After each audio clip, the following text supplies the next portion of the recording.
বানাবো লাল লাল ঝাল ঝাল চিকেন। আমি যেভাবে বানাই সেটা একটু দেখানোর চেষ্টা করছি। খুবই নর্মালভাবেই বানাবো।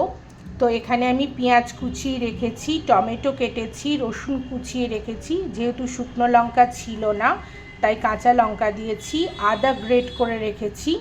আর এইখানে ধনে গুঁড়ো, জিরে গুঁড়ো, হলুদের গুঁড়ো, লঙ্কার গুঁড়ো সব দিয়ে একটা পেস্ট বানিয়েছি। এখানে আলু ডুমু ডুমু করে কেটে রেখেছি। আজকে চিকেনটা একটু অন্যরকমভাবে ম্যারিনেট করেছি। অন্য দিন দিই ভিনিগার, আজকে লেবুর রস দিয়েছি একটু অন্যরকম ফ্লেভারের জন্য। তো সর্ষের তেল আর লেবুর রস দিয়ে এটাকে আমি ম্যারিনেট করে রেখেছি। আর এখানে তেলটাকে গরম হতে দিয়েছি। এর মধ্যে আছে সাদা জিরে, তারপর সমস্ত রকমের ফোড়ন, দারচিনি, এলাচ, লবঙ্গ সব কিছু দিয়ে এটা গরম হতে দিয়েছি। তো সব কিছু ফোড়ন দেওয়ার পর এখানে আমি পেঁয়াজ কুচি, রসুন কুচিটা দিয়ে দিয়েছি। এটা কিছুক্ষণ ভাজবো, যতক্ষণ না এর একটা লাল রং আসে তো ততক্ষণ আমি পেঁয়াজ আর রসুনটা একটু হলেও ভেজে নেব। আর পেঁয়াজ ভাজার সময় একটুখানি সামান্য একটু চিনি দিয়ে দেব, তাহলে এর কালারটাও খুব সুন্দর আসে। আর এই পেঁয়াজটাকে একটু লাল লাল করে আগে ভেজে নেব, তারপর আদা যেটা গ্রেট করে রেখেছি সেটা দিয়ে দেব। পেঁয়াজটা আমার অনেকটা ভাজা হয়ে গেছে, তো অনেকটা লাল লাল হয়ে গেছে। পেঁয়াজের যে কাঁচা একটা গন্ধ পেঁয়াজ রসুন থেকে বেরোয় সেটাও অনেকটা চলে গেছে। এইবার আমি দিয়ে দেব যে আদাটা আমি গ্রেট করে রেখেছিলাম সে আদাটা দিয়ে দেব, আর টমেটো কুচিটাও দিয়ে দেব।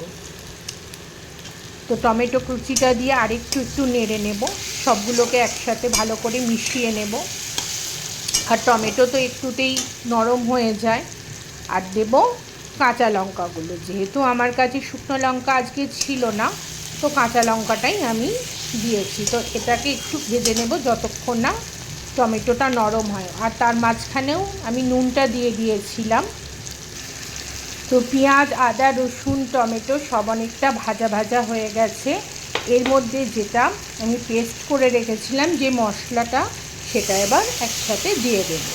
এর মধ্যে হলুদ গুঁড়ো, জিরে গুঁড়ো, ধনে গুঁড়ো, লঙ্কা গুঁড়ো সব কিছুই আছে। তো এটাকে আর একটু বেশ কিছুক্ষণ কষে নেব, যতক্ষণ না একটু তেল ছেড়ে আসে ততক্ষণ এটাকে কষে নেব একটু। তো আমার এখন সমস্ত মশলাগুলো সুন্দরভাবে কষানো হয়ে গেছে। দেখো কত সুন্দর একটা তেল ছেড়েছে। কারণ যে কোনো রান্নায় সুন্দরভাবে কষালে তার টেস্টও অনেকটা পাল্টে যায়, মানে ভালো হয়। তো কতটা তেল ছেড়ে এসেছে দেখো, মশলা থেকে অনেকটা তেল ছেড়ে এসেছে। আমি এবার চিকেনগুলো দিয়ে দেব, চিকেনের টুকরোগুলো এর মধ্যে দিয়ে দেব। চিকেনের টুকরোগুলো এবার আমি দিয়ে দেবো, সবগুলো দিয়ে দেবো।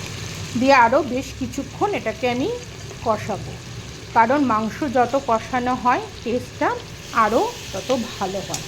তো আমি সে কারণেই আর একটু বেশ কিছুক্ষণ এটাকে কষবো।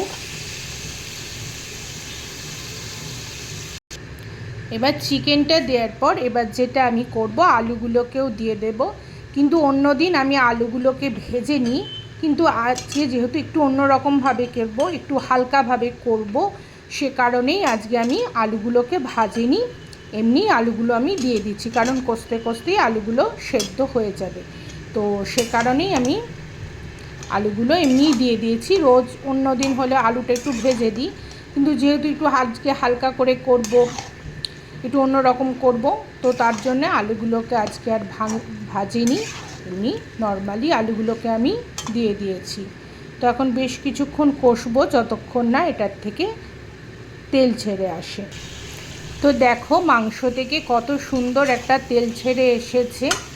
মাংস যত সুন্দরভাবে কষানো যায় মাংসর টেস্ট ততই ভালো হয়। তো মাংস থেকে সুন্দরভাবে তেল ছেড়ে আসছে। মাংসটাও আমার সুন্দরভাবে কষানো হয়ে গেছে। তো এবার আমি জলটা ঢেলে দেব।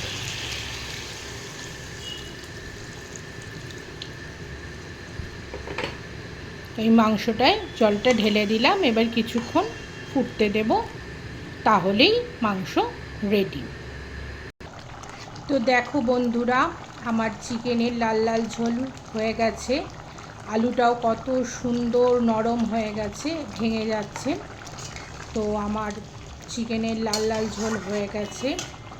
আমি তো এইভাবেই যখন খুব সাধারণভাবে করি, এরকমভাবেই করে থাকি। তোমরা কীরকমভাবে করো জানিও। তো আজকে এই পর্যন্তই, টাটা।